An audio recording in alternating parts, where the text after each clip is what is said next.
Hola, bueno, ha llegado el turno de concluir con Carl Schmitt los fundamentos histórico-espirituales del parlamentarismo en su situación actual y concretamente el capítulo cuarto, que es el capítulo final, teorías irracionalistas sobre el uso directo de la violencia. Antes de continuar con esta sesión es importante que antes hayan revisado Hannah Arendt, Marx y la tradición del pensamiento político occidental para que podamos desarrollar una mejor discusión en esta sesión, más bien dicho, una mejor comprensión. Bueno, vamos concretamente con cómo empieza Schmitt el texto. La teoría de la dictadura del proletariado, tal como sigue siendo oficial aún hoy en día en los partidos marxistas, sería ciertamente un hermoso ejemplo de lo que es un racionalismo consciente de una evolución histórica que se encuentra abocada al uso de la violencia. El texto debate mucho con Georges Sorel, discurso sobre la violencia específicamente, y entonces recordemos qué cosa es la violencia, que ya es una cosa que ya hemos analizado. Sabemos que no hay acción, que la violencia es instrumental, que puede ser la violencia racional siempre y cuando tenga un objetivo a corto plazo. Sabemos que la violencia en sí misma es muda por definición, no hay acción y pues no tiene, se concentra en objetivos concretos, en objetivos específicos. Bueno, eso en términos generales ya hemos debatido en cuestiones concretas qué es la violencia, incluso lo hemos hecho en clases presenciales. Ahora, sabemos cuál es un poco para retomar la sesión anterior del texto de Schmitt, sabemos cuál es la innovación y también sabemos cuál es, junto con la innovación, sabemos cuál es, pues digamos que la tautología en el pensamiento marxista. La innovación es la intensidad de la polarización entre burgueses y proletariados y la tautología es que la dictadura del proletariado, la tercera dictadura de la que hemos hablado hasta el momento, pues rompe con la estructura del racionalismo crítico de la dictadura comisaria y de la dictadura soberana porque implica estructuras de violencia, no acción, no política. De hecho, argumentamos, en la dictadura comisaria y en la dictadura soberana existe política. Aquí tenemos una, recordemos que es la dictadura soberana, la suspensión de la democracia sobre las bases mismas de la democracia. Esto implica o esto supone que hay una distinción y hay por supuesto un elemento, digamos que un elemento que entra dentro de la comunidad restringida a partir del concepto de distinción propio de la democracia, eh, pero existe todavía este concepto de distinción al interior de la estructura democrática que es quebrantado porque no va a ser a través de la estructura del Estado de Derecho, sino a través de la estructura del Estado de excepción. Eso no surge, eso no pasa en la dictadura del proletariado. No tenemos distinción a partir de la cual se establece un principio de diferencia. Las clases que ya veníamos revisando de teoría de la Constitución de Carl Schmitt, los primeros capítulos, existe una erradicación. Los burgueses tienen que ser erradicados y entonces el elemento proletario, la condición proletaria, quebranta el elemento, pues a final de cuentas, procesal de la dictadura y pues tenemos no la dictadura del proletariado, sino la dominación de una oligarquía, concretamente del partido, y cancela el elemento dictatorial. Bueno, más o menos, ese es el resumen de las sesiones anteriores. Ahora, solo en el mito reposa el criterio para saber si un pueblo u otro grupo social tienen o no una misión universal y si ha llegado su momento histórico. Una cosa es la teología y otra cosa es el mito. Son dos cosas completamente diferentes. Y entonces Schmitt nos dice, a ver, aquí no hay un elemento teológico, sino un elemento mitológico. ¿Cómo sabemos que el proletario es la clase decisiva, que va a ser la clase revolucionaria auténtica? O sea, ¿cómo lo sabemos? Me acuerdo que les decía, la respuesta es teológica. Schmitt da un paso más allá y dice, no solamente es teológica, la respuesta es mitológica porque el elemento teológico tiene un elemento racional y crítico, o sea, la creencia tiene estructuras racionales. Eh, el elemento mitológico tiene elementos fantasmagóricos, para utilizar una palabra que le gustaba mucho a Hegel y por tanto a Marx. O sea, tiene elementos fantasmagóricos, tiene elementos surrealistas. O sea, ¿cómo sabemos que el proletariado es la clase decisiva, es la clase revolucionaria? Y eso está conectado con el rasgo estrictamente utópico de la tradición marxista, que eso por supuesto lo revisábamos en sesiones anteriores.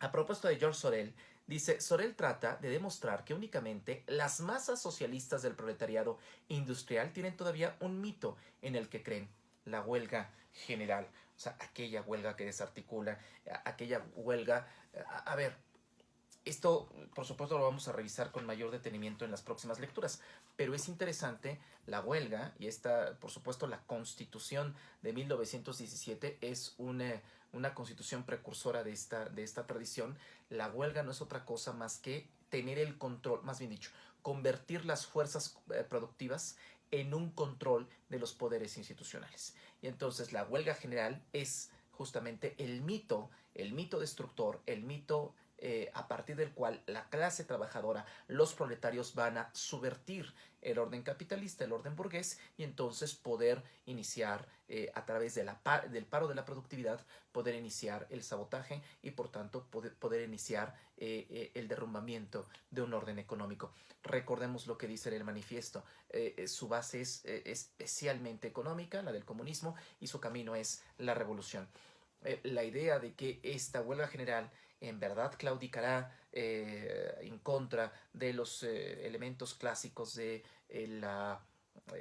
capitalismo y de los estamentos de orden de la burguesía, pues es más allá de teológico, un paso adelante mitológico, o sea, fantasmagórico, fantasioso, performativo. ¿Qué más dice? De ahí que, para el socialismo y su pensamiento de la lucha de clases, no exista un peligro mayor que la política como profesión y la participación en los mecanismos parlamentarios. Esto es importante, porque en la dictadura del proletariado no existe política, hay violencia y hay exterminio. Donde hay violencia y donde hay exterminio, no puede haber necesariamente política desde la perspectiva de Schmitt. El proletariado debe creer en la lucha de clases como en un combate real, no como un lema referido a debates parlamentarios o a la agitación propia de las elecciones democráticas. Recordemos la 11ª tesis de Feuerbach. Los filósofos se han encargado de interpretar de todas formas el mundo. Los políticos se han encargado de discutir de todas maneras el mundo. De lo que se trata ya no es de government by discussion, el caso concreto del parlamentarismo. De lo que se trata es de subvertir el orden jurídico-político a través de la erradicación de este mismo orden, a través del quebrantamiento de todas las estructuras posibles de este orden. Y entonces esta destrucción y este quebrantamiento es posible únicamente a partir de la violencia, a partir de la erradicación. Si hay violencia, si hay exterminio, no puede haber política. La política está precisamente sentada en la propia discusión pública, en el hecho, como veíamos en clases anteriores, de que no exista némicos, de que no hay enemigos, simplemente contrarios. Los enemigos se erradican, con los contrarios puedes sentarte a negociar específicamente. Y por eso dice, de ahí que para el socialismo y su pensamiento de la lucha de clases no existe un peligro mayor que la política como profesión y la participación en los mecanismos parlamentarios. El entusiasmo bélico y revolucionario y la expectativa del acaecimiento de enormes catástrofes forman parte de la intensidad de la vida seria de los motores de la propia historia. Recordemos, ¿no? El Capital, concretamente, crítica a la economía política, decía las revoluciones son las locomotoras de la historia, ¿no? La idea concreta es que a través de la violencia tiene elementos creadores, la violencia tiene elementos fundacionales. Y esto es cierto. La violencia tiene elementos fundacionales. No hay cosa más complicada, nos decía Maquiavelo, que la creación de un orden político nuevo. Y esa creación del orden político nuevo, incluso desde la perspectiva clásica de Maquiavelo, pues es a través de la propia conquista, entre tantas otras argucias que nos cuenta el propio Maquiavelo.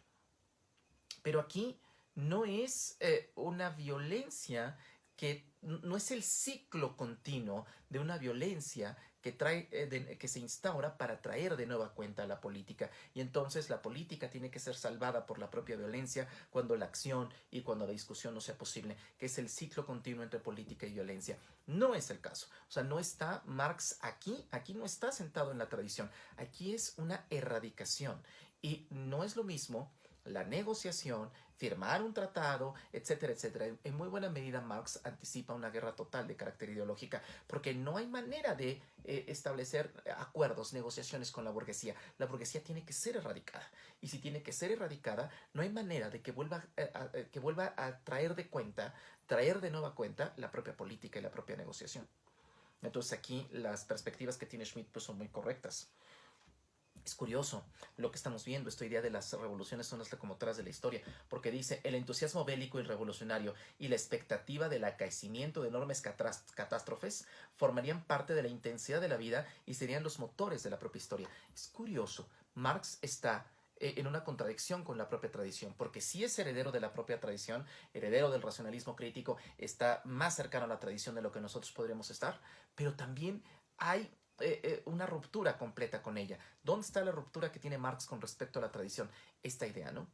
Violencia versus política. La violencia que se implementa para que sea posible la política. La política que al momento de implementarse cancela la estructuración de la violencia. Aquí hace una vuelta de tuerca muy particular Marx. Y esta vuelta de tuerca supone en la completa erradicación. O sea, la violencia que se impera, pero ya no para abrir paso a la propia política. Porque, insisto, al momento de ser destruidos, al momento de ser fenecidos a través de los caminos de la revolución, la burguesía no hay manera de poder instaurar una política. ¿Por qué? Porque ya no tienes otredad, ya no tienes otro con el que establecer estructuras de correspondencia. Tienes ya un monólogo. Y un monólogo que está enquistado en un partido y que está enquistado en un cuadro oligárquico. Entonces ya no hay manera del government by discussion. Por eso la dictadura del proletariado es el enemigo acérrimo de la estructura parlamentaria. Y por supuesto también la dictadura soberana. O sea, la dictadura soberana y la dictadura del proletariado son dos polos opuestos a.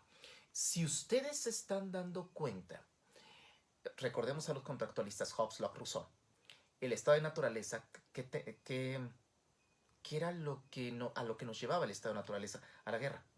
Bueno, Marx supone una retrogresión a ese estado inicial. ¿Para qué? Para comenzar de nuevo.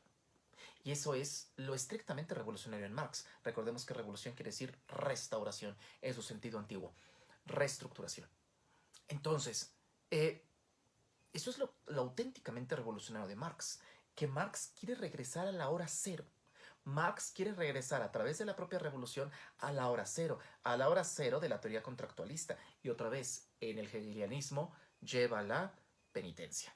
¿Por qué? Porque esta idea del estado de naturaleza, el estado de guerra, el pacto prepolítico, el estado civil, etcétera, lo que vimos con los contractualistas, pues existe en las mentes de los contractualistas, porque no tiene un registro histórico concreto. Es curioso que Marx diga que las revoluciones son las locomotoras de la historia, pero esta historia no tiene lugar. Esto es un rasgo estrictamente revolucionario porque trata de regresar a un no lugar, y ese no lugar es el estado de guerra, es una retrogresión al estado de guerra, porque el estado civil, recordemos a Locke, los ciudadanos, quienes eran parte de la comunidad política, los propietarios, y los propietarios son aquellos que tenían acceso a la propia libertad. Lo que quiere es retornar mucho antes del pacto prepolítico, o sea, retornar no al acuerdo que se establece con el único objetivo de llegar a un acuerdo. Regresar al pacto prepolítico y a partir de ese pacto prepolítico comenzar de nuevo con una sociedad del futuro, con un hombre nuevo, etcétera, etcétera. Aquí ya todo calza y aquí ya todo empieza a arrojar luz. Por eso es una retrogresión al estado de naturaleza. Y esta es, así como tenemos una contradicción, Marx pone en contradicción la tradición política versus violencia, sí afirma la tradición porque lo único que está haciendo en esta vuelta de tuerca es regresar al momento fundacional, es regresar a el estado de naturaleza exacerbado como un estado de guerra, para volver a comenzar de nuevo y para colocar de nueva cuenta los cimientos de esta nueva sociedad. ¿Qué más hay? La violencia creadora. Por supuesto, Marx cree, más bien dicho, Marx cree en esta violencia profundamente creadora. Y entonces la violencia creadora, tal como brota de la espontaneidad de las masas entusiastas, es en consecuencia también algo distinto que la propia dictadura. La dictadura tiene voluntad. En la masa no puede existir voluntad. O sea, hay una bola, hay una espontaneidad, hay un terror, hay una... en la revolución, y obviamente tiene en mente la era del terror en Francia, tiene en mente la Comuna de París, o sea, Marx tiene en mente las escenas del proceso revolucionario francés, el retorno de los borbonistas y después de los orleanistas, y en fin, ¿no? O sea, las repúblicas francesas, o sea, Marx tiene en mente este proceso de ida y vuelta tampoco Marx está inventando el hilo negro. Marx tiene en mente el proceso revolucionario francés, con sus dos imperios, con sus 5 repúblicas. Bueno, Marx no le tocó ver ni la tercera república ni la cuarta.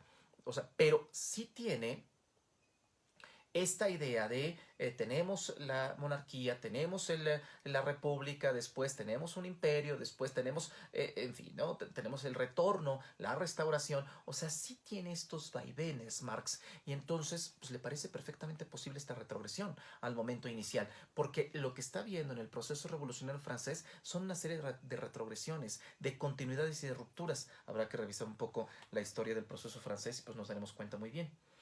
Ahora, es esta violencia creadora, esta violencia fundacional. Entonces ahí una vez más roza con Maquiavelo. La violencia creadora, tal como brota en la espontaneidad de las masas entusiastas, es en consecuencia también algo distinto que la dictadura. Una vez más, el roce es una distinción, porque en efecto, para Maquiavelo también va a existir una violencia creadora, pero dirigida por el príncipe, dirigida por uno, porque la decisión es monista, porque la unidad proviene de la unidad de la materia. Entonces, en Marx no, en Marx hay un estallido, hay una masa, están los trabajadores, supone que participan y que no los movilizan, en fin, supone que no hay estructuras verticales, colocando esta aureola de dignidad y de bondad a los proletarios. Entonces, sí, es una violencia creadora, pero ojo, desde la tradición, Maquiavelo, etcétera, dirigida por la voluntad del soberano. Desde el caso de Marx, no es la voluntad de uno, sino la masa de proletarios que está dándose cuenta de su explotación y que está rompiendo las cadenas de la explotación porque lo único que tiene son ellas mismas. O sea, se dan cuenta de estos roces, pero también de estas divergencias que tiene el propio Marx en materia de la tradición del pensamiento político occidental. Y continúa. La dictadura no es otra cosa que una maquinaria militar burocrática, potencial, nacida del espíritu racionalista. En cambio, el uso de la violencia revolucionaria por parte de las masas resulta expresión de la inmediatez de la vida, frecuentemente salvaje y bárbara, pero nunca sistemáticamente cruel e inhumana. O sea, no es lo mismo la estocada de la violencia de la soberanía, no es lo mismo la acción inteligentemente dirigida, o la instrumentación, más bien dicho, inteligentemente dirigida que proviene de la voluntad del soberano, que está en torno a la realización de objetivos concretos, a esta masa, esta irrupción, esta fuerza, pero al mismo tiempo esta torpeza en la decisión. Veamos concretamente las escenas de la toma del Palacio de Invierno, veamos concretamente las escenas de la toma de Versalles, de la toma del Palacio de las Tullerías tras la huida de Luis XVI, después de su decapitación. O sea, veamos estas escenas profundamente revolucionarias, donde hay una turba, donde hay una bola, donde hay la bola, como le decían aquí en el caso concreto de la Revolución Mexicana, donde existe una masa que, ojo, está siendo movilizada, que también tiene estructuras de liderazgo, que también tiene una organización interna. O sea, aquí sí es un poco inocente, si se me permite, con todo respeto a Marx. A final de cuentas, es la mente más brillante del siglo XIX. Es un poco inocente suponer que esta violencia creadora no tiene dirigentes. Bueno, es todo un tema ahí. ¿Qué más? Nos dice: esta violencia creadora del proletariado, esta no es otra cosa más que un acto de guerra y no una medida que revista forma jurídica y administrativa. Marx no habría conocido aún la diferencia porque seguía viviendo en medio de las representaciones políticas heredadas. Lo que decíamos en clases pasadas, es un hombre que sigue pensando en el siglo XIX. ¿Y cómo no va a pensar en el siglo XIX? Y sigue pensando en la Revolución Francesa. Para el proletariado no hay más que un peligro: que se deje desposeer de sus instrumentos de lucha para la democracia parlamentaria y que quede así paralizado. Habrá un debate entre Bernstein y Rosa Luxemburgo, y este debate ocurrirá precisamente en tiempos de Carl Schmitt. Es un debate contemporáneo a Carl Schmitt, es un debate que no ve, por supuesto, el propio Marx. Marx muere en 1883, si mal no recuerdo. Y este debate se da justamente en plenos años 20. Se da con Rosa Luxemburgo, se da con Bernstein y se da en torno a un libro maravilloso de Luxemburgo que es Reforma o Revolución. Es decir, si va a ser el gran debate es si es la revolución, la construcción, la vía idónea para la construcción de la dictadura del proletariado o va a ser la democracia parlamentaria, que ese es todo un debate que generó en los años 20 y 30 un gran problema. En buena medida, Carl Schmitt se está pues no anticipando porque es muy contemporáneo en los debates, tanto de Luxemburgo como de Schmitt, pero Carl Schmitt sí está respondiendo un poco que la vía parlamentaria no puede ser, que la vía de la representación política a través de la representación de partidos políticos obreros que lleguen al poder y que hagan este vuelco del capitalismo al comunismo, que no puede ser la representación parlamentaria. O sea, que el parlamentarismo no es la vía, que la democracia representativa no es la vía. La vía, a final de cuentas, Schmitt está dándole crédito a Marx. Marx jamás habría pensado en las elecciones y en la democracia representativa como la vía para. Marx pensaba concretamente, por algo leímos el manifiesto, en la propia revolución. Y Schmitt le está dando crédito al buen Marx. Dice que si esa construcción será a través de esta violencia creadora, no a través de los mecanismos y los procedimientos propios de la democracia parlamentaria representativa, porque se podría quebrar. O sea, no puede. Y es tan simple como el liberalismo. Democracia representativa no es otra cosa más que una democracia liberal. ¿Cómo el liberalismo va a ser la vía para la cimentación de la dictadura del proletariado? No. ¿Por qué? Porque la dictadura del proletariado escapa a los cánones mecanicistas de la dictadura racional, porque no es una dictadura racional, es una suerte de guerra, una suerte de exterminio. Y entonces no puede ser bajo la vía del parlamentarismo. Por eso, no solamente el parlamentarismo tiene como enemigo a la dictadura de la dictadura soberana, sino por supuesto también a la dictadura del proletario. ¿Qué más?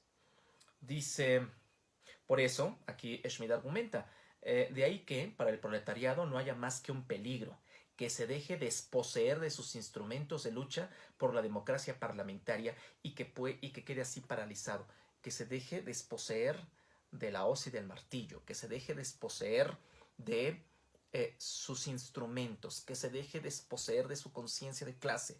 O sea, estamos de acuerdo que un sujeto, por más obrero que sea, sentado en una cámara representativa, ya tiene privilegios. Entonces ya no es un sujeto de la masa, ya no es un sujeto que que inspira terror a las clases privilegiadas, ya es parte de una clase privilegiada alterna.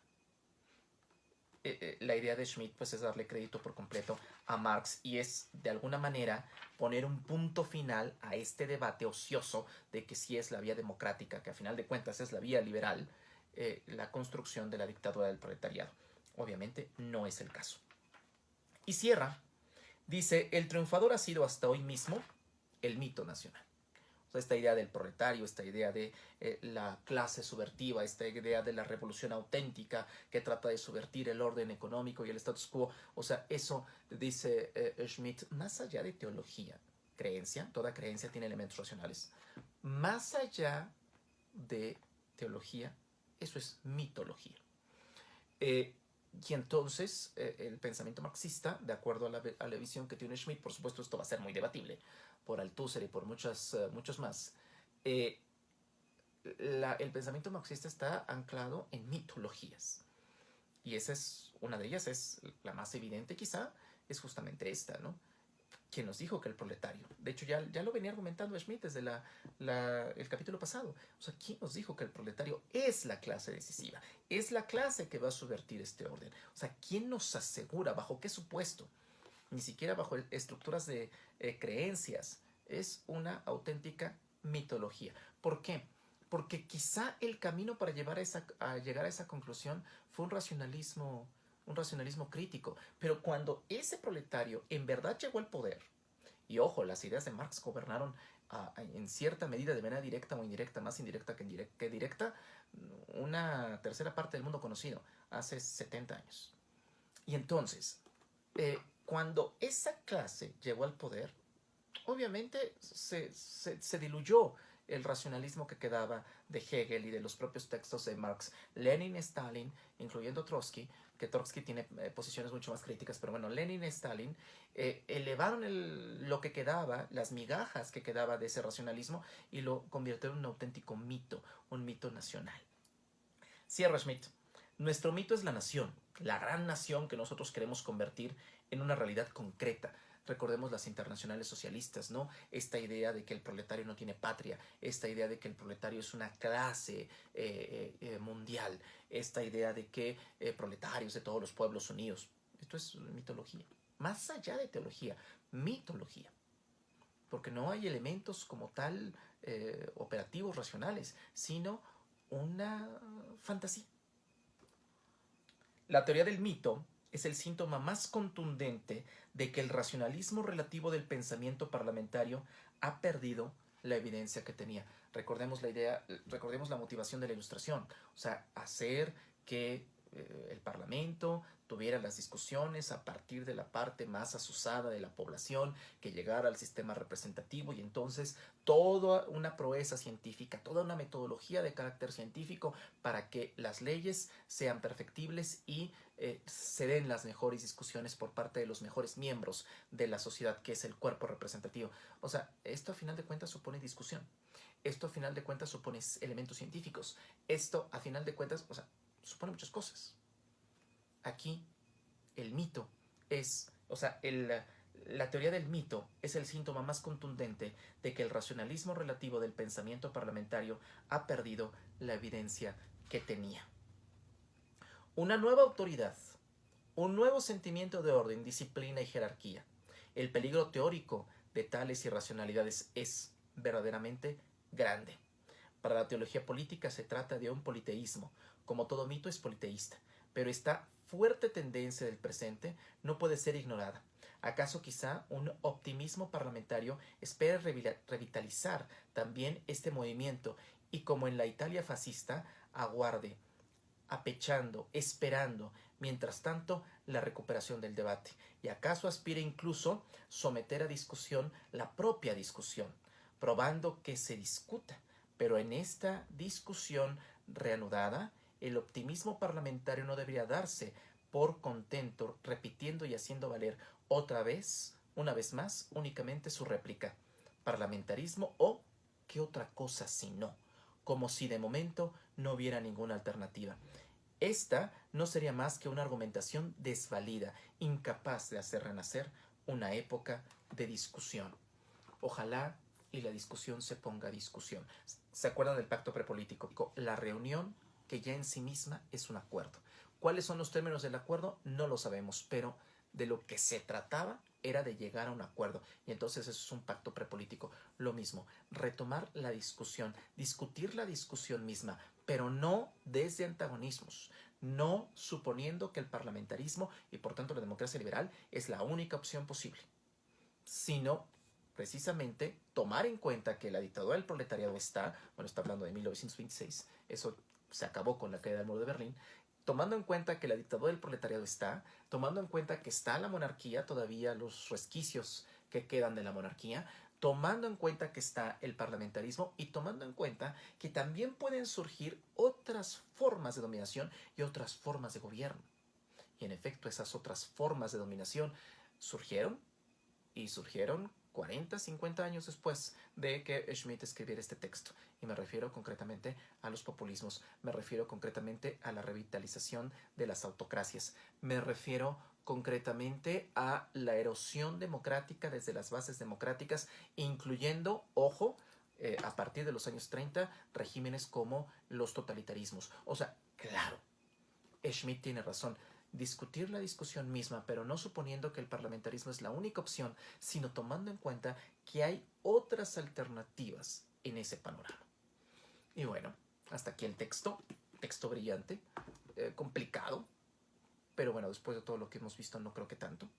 Y el que sigue, pues por supuesto es muy interesante, Legalidad y Legitimidad, también de Carl Schmitt. Sobre todo porque hay cabos sueltos que ahí están perfectamente colmados, precisamente sobre poner la discusión, ponernos a discutir la discusión misma. eso siempre es una discusión en torno a la legalidad y en torno a la legitimidad. Bueno, por ahora es todo. Adiós.